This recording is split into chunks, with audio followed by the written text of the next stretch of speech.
हमारे ऊपर प्रभु की कृपा है ये हम कैसे पहचाने।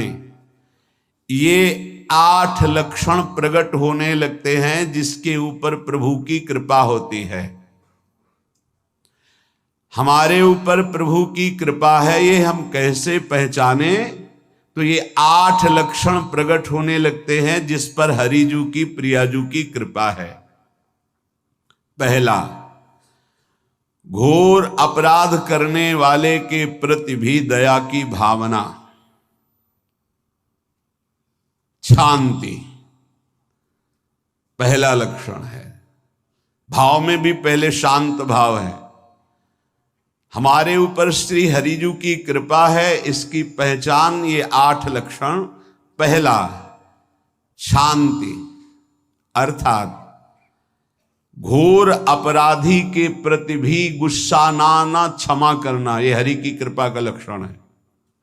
देख लो भाई, घोर अपराधी शब्द तो जाने दो, जरा सा प्रतिकूल हो जाए तो लाख समझाओ पर भ्रकुटी तनी रहती है।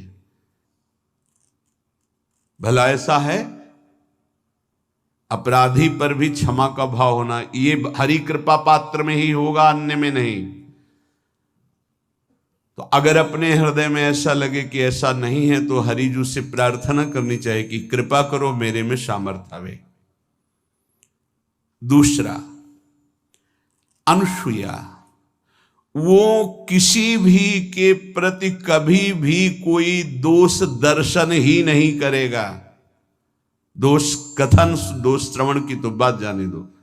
अनुसूया, दूसरों के गुणों में दोष ढूंढना, ये नहीं होता। हरि कृपा पात्र में नहीं होता। ये सब भजन के नाश करने वाले, जैसे पहला अपराधी पर क्रोध कर देना, तो माया ने भेजा इसीलिए था कि तुम्हारे साथ व्यवहार ऐसा करे कि तुम क्रोध करो। क्रोध करोगे तुम्हारी ऊर्जा शक्ति नष्ट हो जाएगी, अध्यात्म में जो चलने की थी। और कहीं तुमने संकल्प कर लिया तो भजन शक्ति नष्ट हो जाएगी। तो अगर भजन बल है तो गया, जरूर उसको दंड मिलेगा, पक्का मिलेगा, 100% मिलेगा, लेकिन आप खाली हो गए।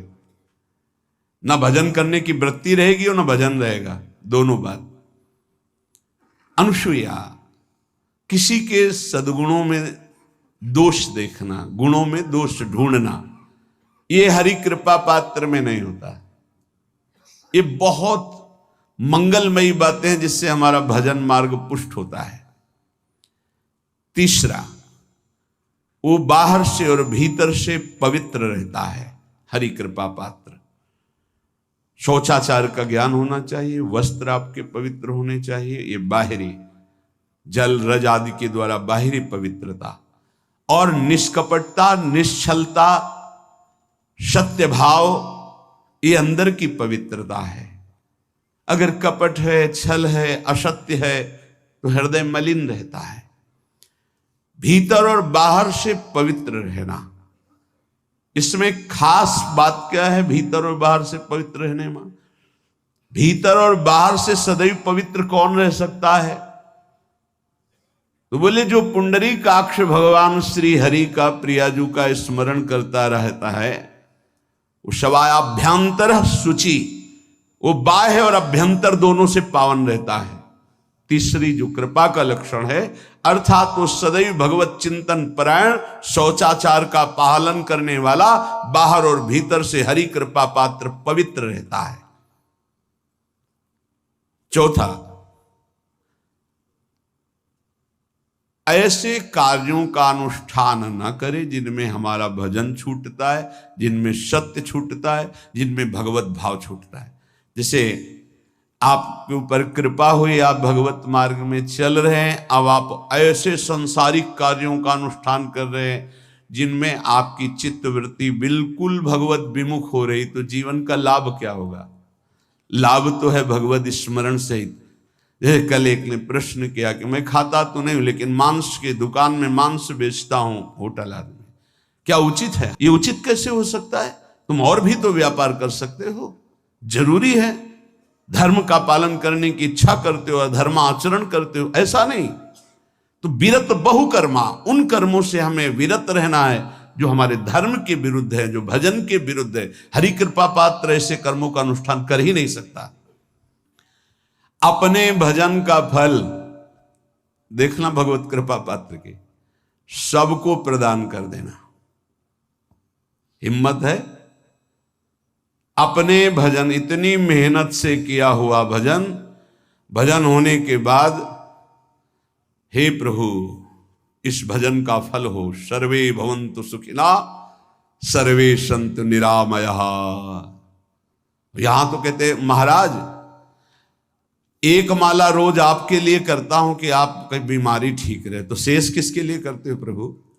शेष क्या? अगर इष्ट और गुरु के लिए तुम्हारा है कि एक माला करते तो फिर इतनी माला करते तो हमें क्या होगा?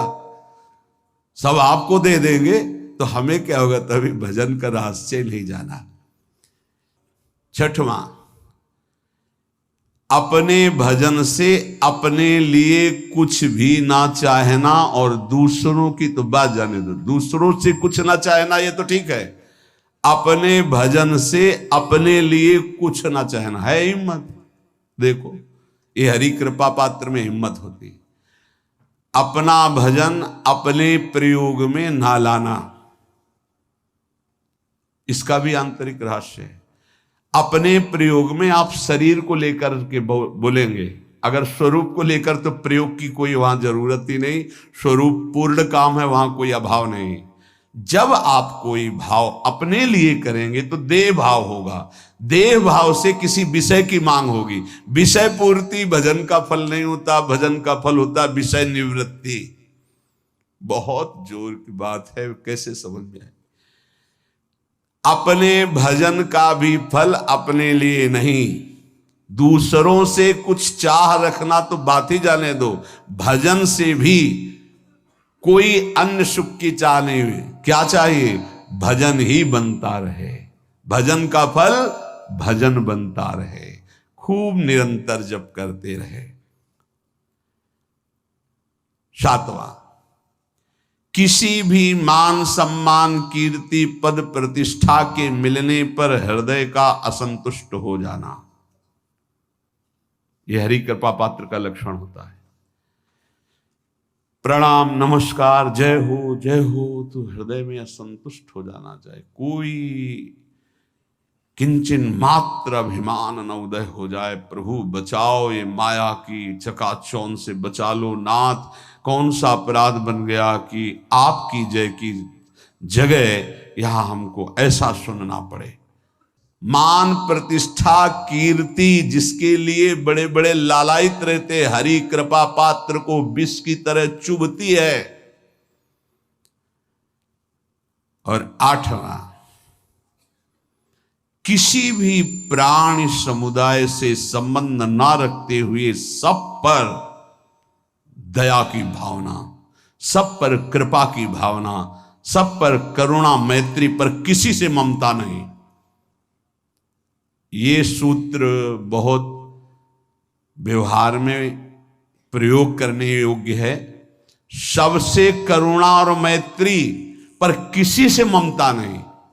करुणा तो करी भरत जी ने, मैत्री भी की मृग से, पर ममता रहित नहीं रहे। ममता कर ली तो अगला जन्म हिरण का हो गया। ममता नहीं रखनी। निर्ममो निरहंकारा, करुणा मैत्री तो करनी है, जैसे इसमें आदेश है, गीता में जी आदेश है, अद्वेष्टा सर्वभूतानां मैत्रः करुणैव च, पर निर्ममो निरहंकारा, ये साधक की चतुरता है। प्राणी मात्र पर दया कृपा करुणा मैत्री, पर ममता नहीं। ममता किसी से, और यहां करुणा मैत्री ये तो गायब हो गई, केवल ममता रह गई है।